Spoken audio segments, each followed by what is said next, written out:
Uh-huh. in the cars. Some people just have that natural talent, right? Sometimes the people say, "You go to school." No, I don't go to school. Right, you just learn by doing. Yeah. He'll sit here 10, 12 hours working on it. That's how you learn, right?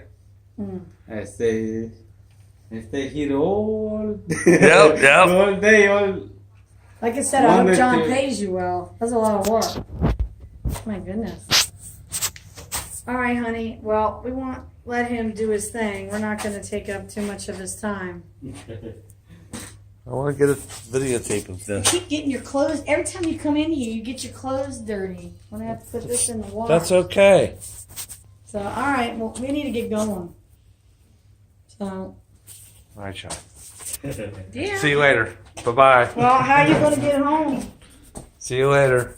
How are you going to get home? Thank you all.